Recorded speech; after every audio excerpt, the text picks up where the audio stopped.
Hello guys, welcome to DIY Repair Now. Today we're going to be working on a Whirlpool French door refrigerator. The model number it's on the display. And the problem that we have with this refrigerator is that the ice maker is overfilling.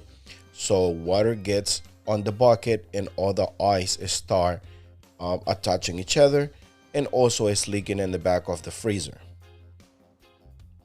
We find a piece of ice in this area. So if this is your problem, go ahead and stay tuned in this video, and this is going to solve your problem. First thing we're going to do is pull the refrigerator out to be able to access to the back, because this is an indication that the water valve is leaking after the ice maker is telling it not to send any more water. So it stays on the open position and it starts dripping water more than what it's supposed to. We're going to go ahead and remove the 1/4 screws that holds the back panel to be able to access to the water valve.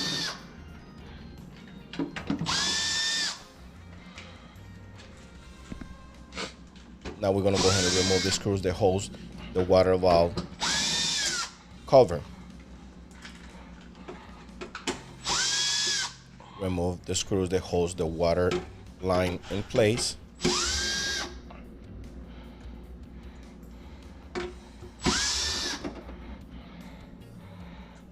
Once you get everything loose, you're going to go ahead and remove the cover, and the cover also is what holds the water valve in place in this model.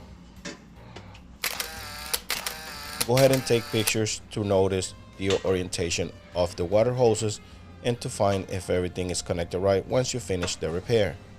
Normally, when you press the little washer down, the water hose is supposed to come out, but in this case, that water pipe, the water tubing does not want to come out. See how I press and I release the water.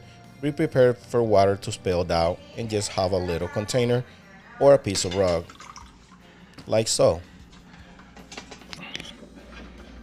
Go ahead and disconnect the wire connectors. And in this case, we're going to go ahead and cut the water line because it does not want to come out. Be careful with sharp edges.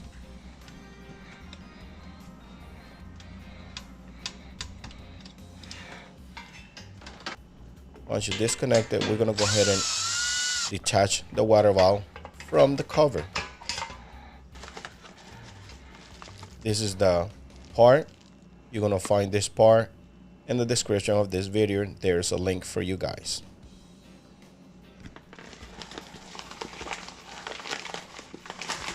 We're going to go ahead and get the water valve out from the package, and we're going to go ahead and start the installation. Notice the position. Again, take pictures every time you remove something to find out how it goes, because in this case, this water valve goes in a certain way. As you see, I have to take it off a couple of times because it's a little piece that goes, it's a little metal that goes on the cover, and it have to be in the right way, or otherwise it's not going to sit right. Once you got it right, you're going to go ahead and start doing the installations of the water line. But as you see, I keep adjusting it until I got it right. We're going to go ahead and do the wire connectors. I'm doing this with the refrigerator plugged in, but I suggest you guys to disconnect the refrigerator to avoid electric shock.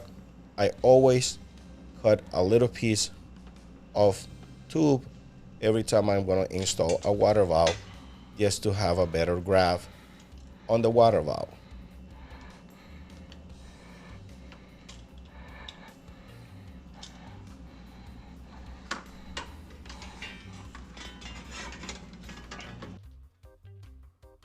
So go ahead and put the water line through those areas and then push it in.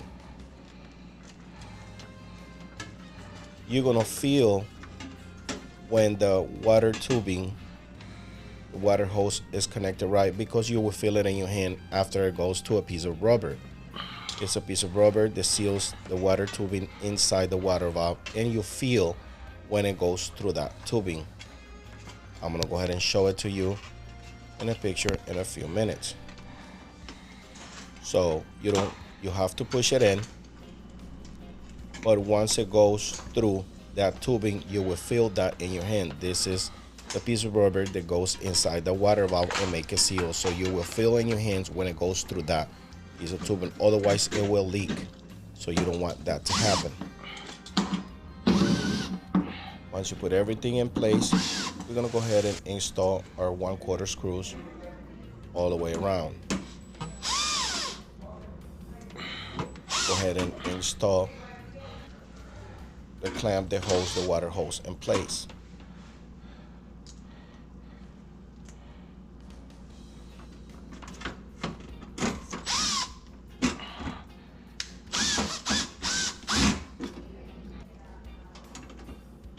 And this is why I always tell you guys to take pictures before you remove something and before you put it back again, because sometimes you will need those pictures to know, to see the orientation of what everything was.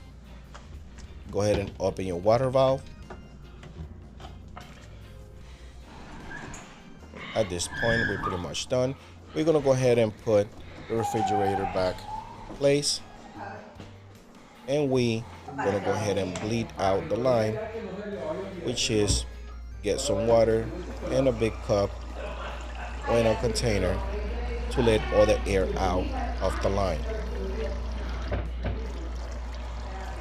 Just do this like 2 or 3 times, and that will get the air out of the water line.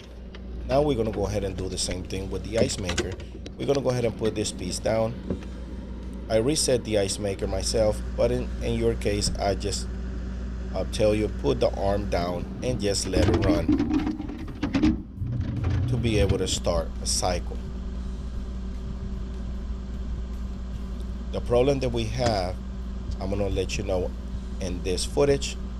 Where you see that black arrow, it was where it was overfilling and it was water getting in the bucket, so it was getting water in top of the ice, and it was a big block of ice, and that was the complaint of the customer.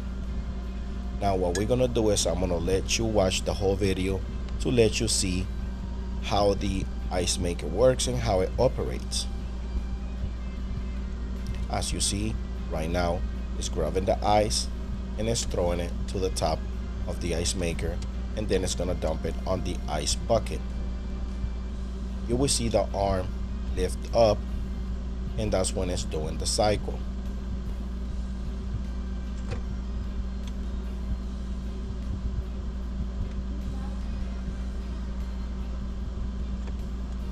As you see, the arm starts moving. The arm is the one that prevents the machine from keep making ice when the ice bucket is already full. Once it throws the ice in the bucket and the teeth gets in the 45 angle position, it's gonna go ahead and start filling in water to the ice maker. And what was happening, it was that it was throwing more water than what it's supposed to, because it was overfilling. As you can hear, it's filling in water the way it's supposed to. And right now it's gonna stop. There we go. At this point, this job is pretty much done.